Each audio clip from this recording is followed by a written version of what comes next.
right? It knock them out their dream world. What do you say? It becomes harder and harder for me to have male friends.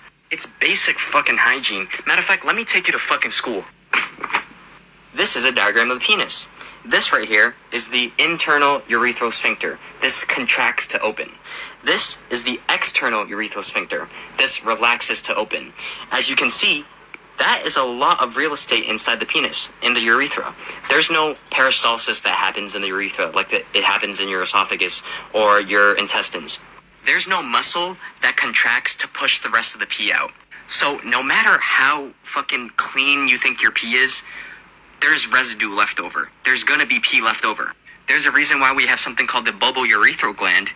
This little guy right here, that secretes something we informally know as precum.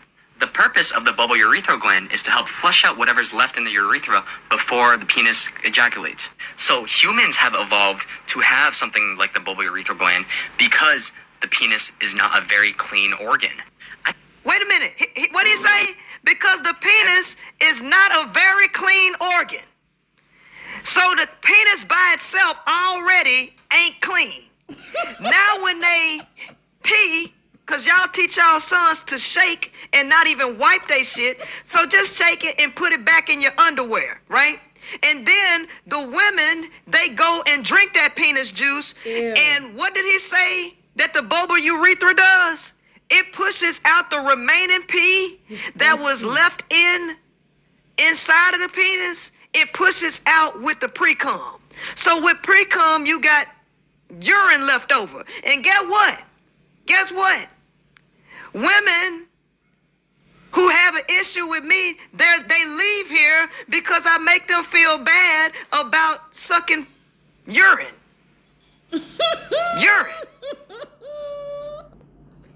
I don't know who this sister is, but I just want to tell her thank you for just exposing. My own personal point of view is it's unsanitary. It's unsanitary. It's nasty. It's unhealthy. It's disgusting. It's dirty. God already created a hole for the penis, but man with their perversion, when I say man, I'm talking about human beings with their perversion and their greed and their quest for always getting the next high, whether it's a sexual high or a smoking high or a drinking high.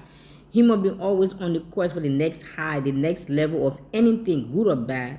They must take that and put it in the hole that God never created it to be. God created a hole for everything. You see the gay men, they want to put in a different hole. That hole was only meant to what? For exit only. Now you come with heterosexual whatever.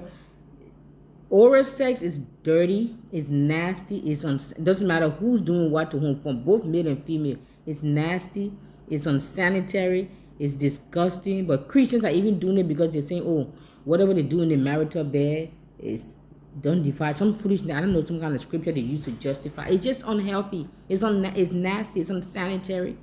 It's unbiblical. It's to me, it's demonic. The devil cooked that, because the devil cooked that thing up. Because if you think about it, 100 years or so ago, I'm sure people wasn't doing it, and they only used to be done maybe in the movie and the porn something. But now because porn has become, like open to the whole world, so people are practicing whatever they see on TV, whatever Hollywood produce is what they want to practice. Christians, you put your mouth to those places, then you finish, you want to use that same mouth to praise your holy God. Think about it, not because you say it's your spouse. It is just nasty. It's just unsanitary. Just think for a moment. Put all your feelings and nasty desires aside. It is nasty. It's unsanitary. It's disgusting.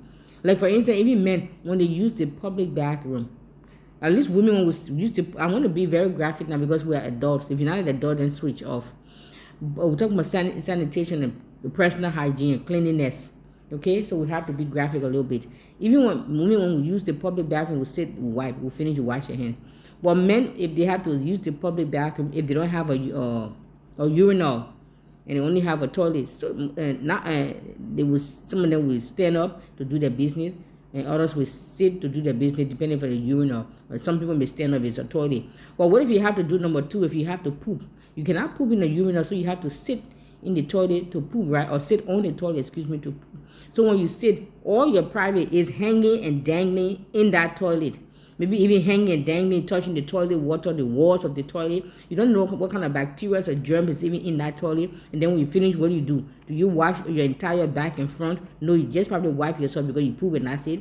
So all the bacteria and germs from your thing hanging in the toilet or touching the toilet water while you are taking number 2, all those bacteria have collected itself on your thing, and you just zip up and went off, and then you go find somebody, you go have sex. You don't put a whole lot of bacteria inside of her, or she don't stick it up in her mouth, and she don't get bacteria all in her mouth. Listen, this is nasty. Listen, we have to be careful, and we have to practice personal hygiene properly. Christians and non-Christians alike. When you heard a statement from the man who is not a Christian, he told you, those things are nasty and dirty and unsanitary, and Christians are going to come here and talk foolishness. Well, I'm going to talk right back to you. Thank you very much.